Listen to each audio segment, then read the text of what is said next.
YouTube, what it do? Man, it feels so good to say that right now. This is a part 2 video to the ASB light or ABS light coming on, and it wipes out the AC, won't work, and then when a light goes away, the AC will kick back on. And also you turn it on if you're getting like shock inoperable. Maximum speed is 80 miles an hour. Your car spitting all kind of codes. Also, no communication codes is a big, very important as well. Don't ignore that. That means it's like it's not even reading. But a quick story. Basically, everything is like kind of interconnected, you know.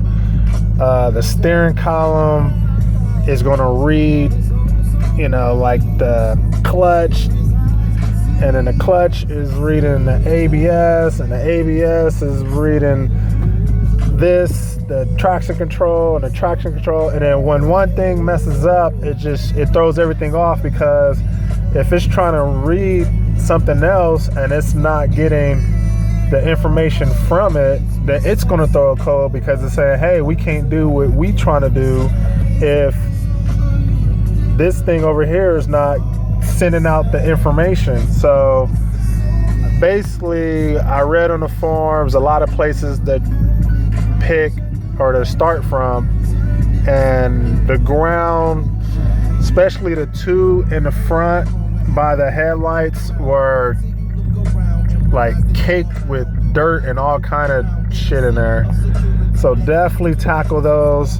And if you're having an ABS light issue, check out my other video. I show you where under the battery there's another ground post right there that I took apart and cleaned up. But I think the biggest issue is a quick fix, requires no money, is your switch. So what made me think, why is the ABS, you know, causing the AC not to work when it comes on? Because your switch, everything kind of runs through your switch to get the okay to power up. And I took the switch out, and then you open up the back of the switch, and there's these prongs and pins that were very tarnished and burnt. So I cleaned that up.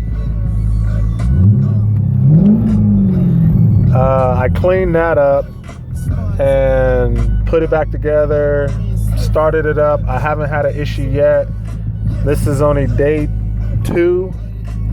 And then let's just run through the diagnostics real quick to see what's going on.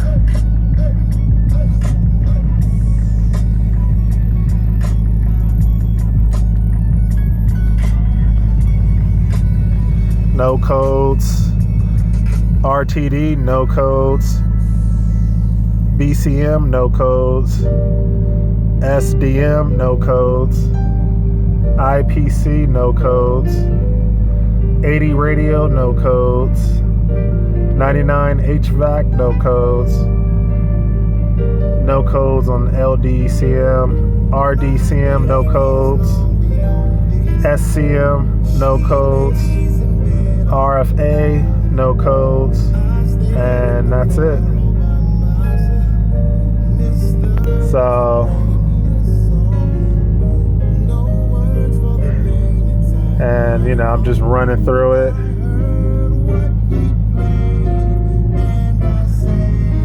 And usually with Corvettes, there's always a little code that pops that like kind of really don't mean anything. But here I have like no codes whatsoever. So I don't know, I can't call it, but I think I've done a good job on cleaning out your switch. So take your switch out, be careful what you're doing, and clean up those terminals, or you can always just buy a new one. I found them as cheap as like 60 something bucks. But if you're not quite sure, you just don't want to throw money at a switch and money, or if you got it like that, it's always good. I always like to, then you know it's brand new, and then you can move forward to something else, and eventually you can change all the little pieces and knickknacks of your car. I did that to my old Chevy truck. You know, in the course of having it, every sensor, every little knickknack has damn near been replaced, like 95%, 98%. So now when something happens, boom, I know exactly what it is. And usually a lot of these parts is under lifetime warranty. So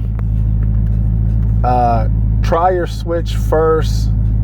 And before, my car, this thing was pulling like, matter of fact, I got a book right here that I was kind of logging. I was logging like every other drive or so. I was logging down the codes, and I'll kind of show you what I was getting. All right, here we go. So look at all those codes that, you know, after like a drive or so, I'll pull the codes before I turn off the engine. And, you know, this is like 10 different codes. Then I started to get like the no communication codes. And then that's when I know something is, no communication means it's not even like connected, no power is getting to it. So this is why this logbook is in there. I was trying to narrow it down, but start here, do your grounds, and then work your way to like your connectors. So